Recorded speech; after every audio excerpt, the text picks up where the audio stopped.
Hi there everyone, Coach Alexa here. Question came in from a runner today about the menopause and the perimenopause and the impact that might have on our training. So a couple of scene set things here.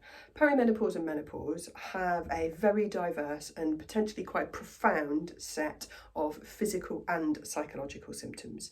So in today's video, I'm very much going to be focusing on the impact on your running and your training.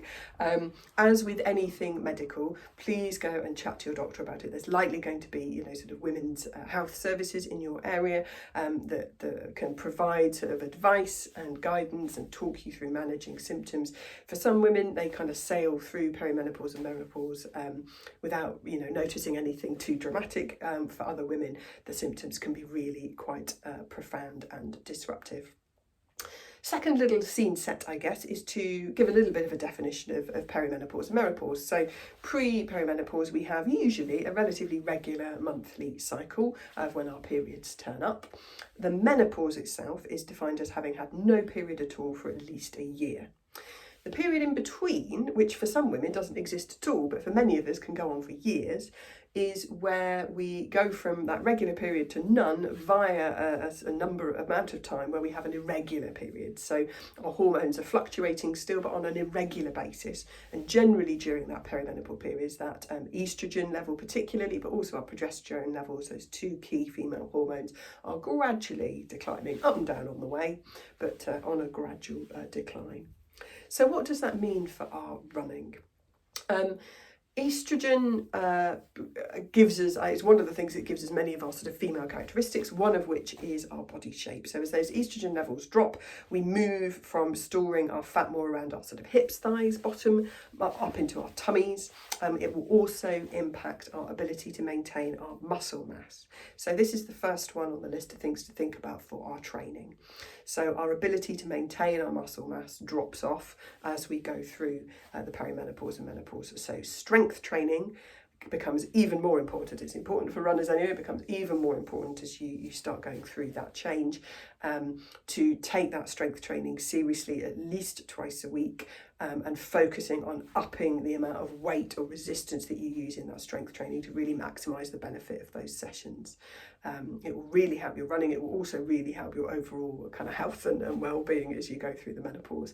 So we need to take that strength training seriously to stimulate the body to maintain that muscle mass and improve it over time.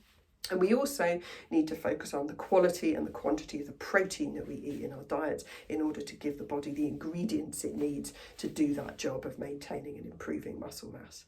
So those two things kind of go hand in hand. The other thing that happens that influences more of kind of our fueling for running, the other key thing as our estrogen levels drop, is that we tend to have a different level of sensitivity to carbohydrates. So one more specific change you might notice is that we often become more sensitive to fructose. So fructose is a type of sugar. It's often labelled as fruit sugar to make it sound more healthier. It's a marginally more complex type of sugar. So sucrose is simplest, glucose is simplest, and fructose is slightly more complicated. So you might find that the gels, energy drinks, kind of fueling strategies that you've used before during long runs no longer suit you. They might be giving you GI issues. So look on the back of the packets for how much fructose there is in those gels. And if they're now starting to cause you some tummy or digestion issues on a run, switch to ones that don't have the fructose in them, are mostly sucrose and glucose based. Dropping estrogen levels also cause a drop in insulin sensitivity. So when our body is quite sensitive to insulin, if we eat something that's got carbohydrates in it or sugars in it, that blood sugar level starts to rise, and insulin sensitivity means that we're quite quick at reacting to that, producing insulin to balance out the blood sugar levels and keep our blood sugar levels relatively constant. Lower insulin sensitivity means that we don't react as quickly to that rising blood sugar level. So we will tend to therefore have bigger kind of peaks and troughs in our blood sugar that's a bit more noticeable. So that means for our fueling, pre-run, during run particularly, we might need to adjust things a little bit. So our body's likely going to kind of react that little bit more to more sugary carbohydrates. So we just need to do a bit of experimentation and find what that new balance is in terms of our carbohydrate pre and during run intake. So those are a few kind of key things, but it is important to say that perimenopause and menopause affect us profoundly throughout our whole body. These hormones get everywhere and do loads of things. So when we go through that change in hormone levels, it really is a big deal. So it's definitely worth kind of talking to a doctor, and potentially, you know, they might talk to you about HRT. HRT is effectively taking a synthetic form of estrogen to help kind of slow down that ramp down, even out some of the ups and downs that we have. Can be really useful in managing symptoms, but it's absolutely a conversation you should have with your doctor and not with your running coach. Oh, one more thing I meant to add. All things menopause, as well as all things training around the female menstrual cycle and post-menopause, are covered in great detail in this fantastic book, Raw, by Dr. Stacey Sims. I'd highly recommend you get a copy and give it a read.